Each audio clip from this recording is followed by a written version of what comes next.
Disneyland is reopening. Let's talk about it. Time for some fun.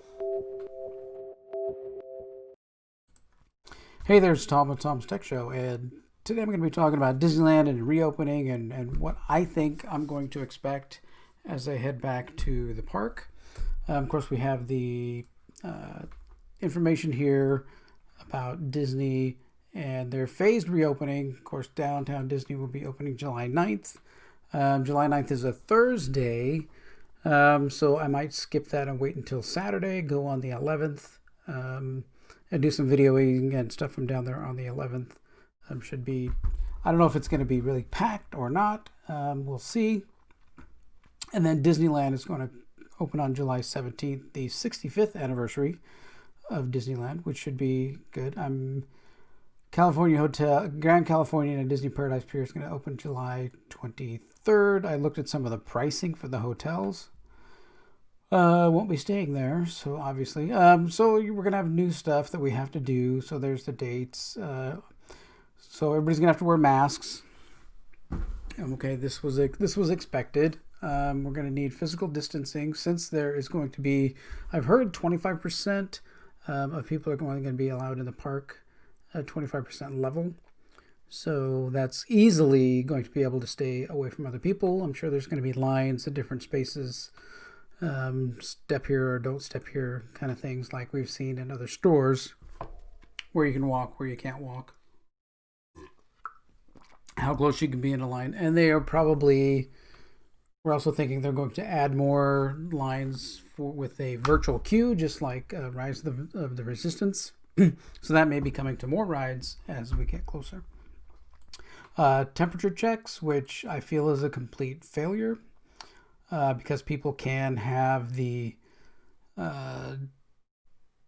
virus and not have any symptoms and be contagious. So that's a little bit. And if you have a temperature, really, why are you going to the park? And typically, if you have a temperature, you're going to know that you have a temperature. Some people like myself, who their normal temperature is 97.4. I can be 98.6, but that means I have a temperature. So that again is a fail. So I think that's problematic, the temperature check thing. If you don't feel well or you know you've been in contact with someone who has the thing, then don't go to the park. Limited contact enhancements. So they're going to do cashless transactions, reduce cast member, interactions with different technology, mobile order, Disney app. Okay. That's fine. I do most of that anyway. Enhanced cleaning and sanitation. So my questions on enhanced cleaning and sanitation is, why weren't they doing that before? I mean, there have been other diseases, other things like measles and other things that come in and go through the parks and get spread other places. Why weren't you doing that before? That's my question there. Okay. So park reservation system. So we know we're going to need to register for the day that you go into the park. This has already been, even before the whole lockdown thing, this has already been in place in other Disney parks, that you need to set up what days you're going to be in the park.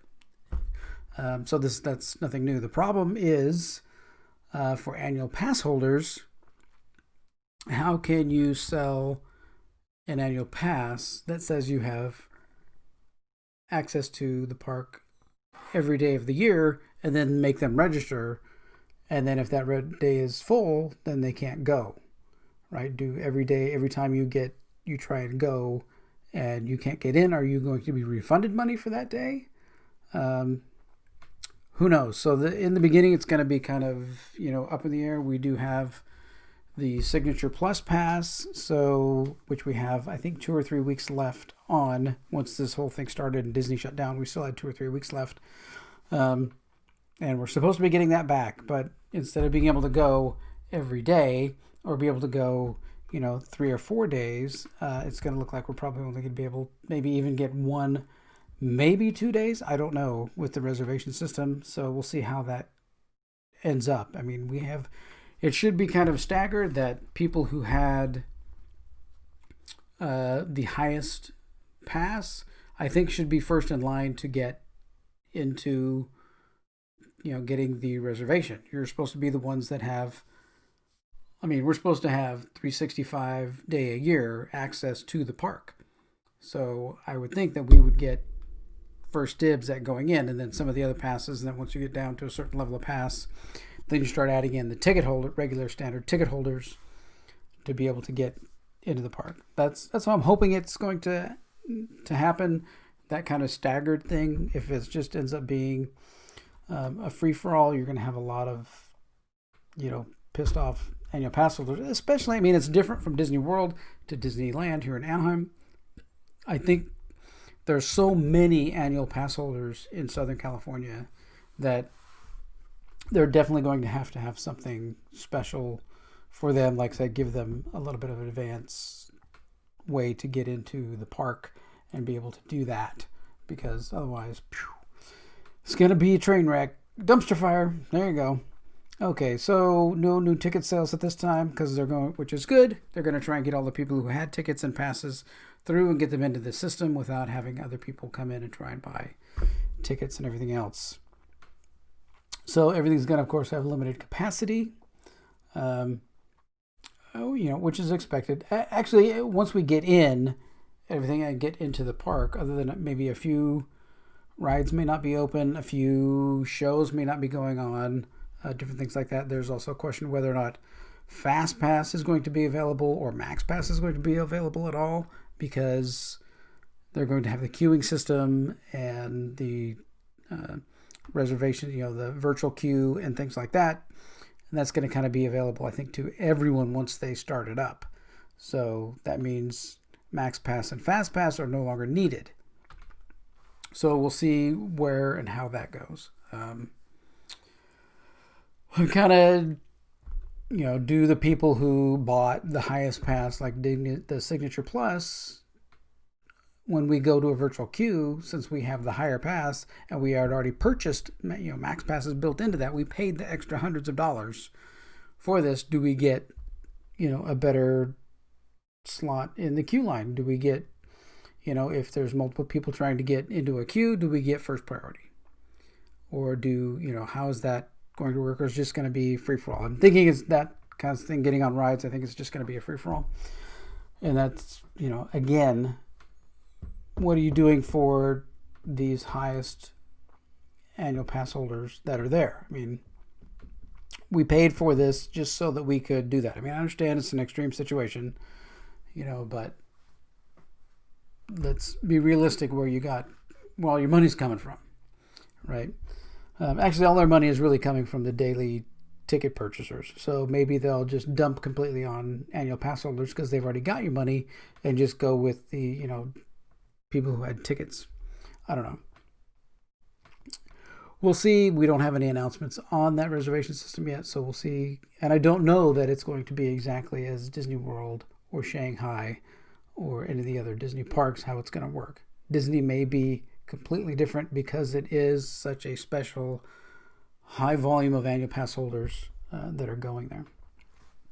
So we will see. There is a petition, of course, of a bunch of people who think, we shouldn't open the park again. That's fine. I can, you can create a petition and have fun with that.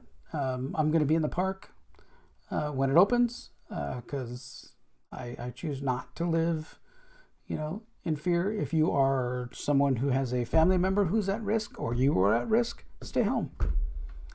You 35,000 people, stay home. I'm fine with it. That's fine. Go ahead. So, I think Disney's going to make business decisions based on what Disney wants to do, not on what any petition wants to do.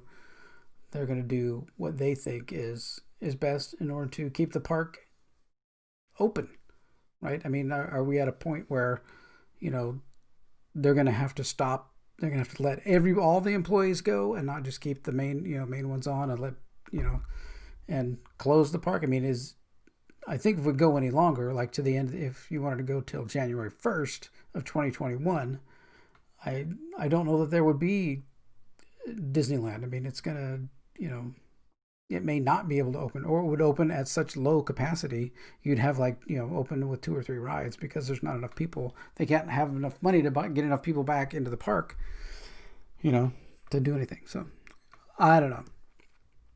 At any rate, I'm going the first day that I can. I'm going to, downtown Disney the first day that I can, which is probably going to be, like I said, Saturday the 11th. I'll make videos and everything else and kind of describe what I see and everything else. So it'll be fun. I mean, that's, I am not concerned at all about anything at this point. I mean, in Ventura County, I think our infection rate is 0.02%. It's not even, it's nowhere near 1%. It's nowhere near even 100%. It's, almost nothing. It's, more people are dying from car accidents and probably bicycle accidents and things like that in Ventura County than anything else. So going there and everything else is just doesn't concern me. So there we go. So are you heading to Disneyland? Are you going to any one of the parks, Disneyland, Disney World, right when it opens? Are you going to sign the petition to keep it from opening? Let's talk about whether you're, let me know if you're stressed about it or we shouldn't open it or not. I mean, I'm okay with it. I'm okay with, everything opening. My wife was at a open California rally before all the crazy things started. So, and nothing happened, and nobody got sick, and nobody got anything, and nobody wore masks, and everything was fine. So, I think Disneyland will be fine opening on the 65th. I knew it was going to be sometime around the anniversary. I don't think they could, bypass that date, right? And it makes sense to open it on that date. All right. All right, well, thanks for watching. Thank everybody who's been subscribing. I'm over 420 something now. It's just been great. Thanks everybody for their comments. Thanks for supporting my channel and sharing my videos. And in the same ways, like and support all your other small channels that are out there. All right, thanks for watching. Take care.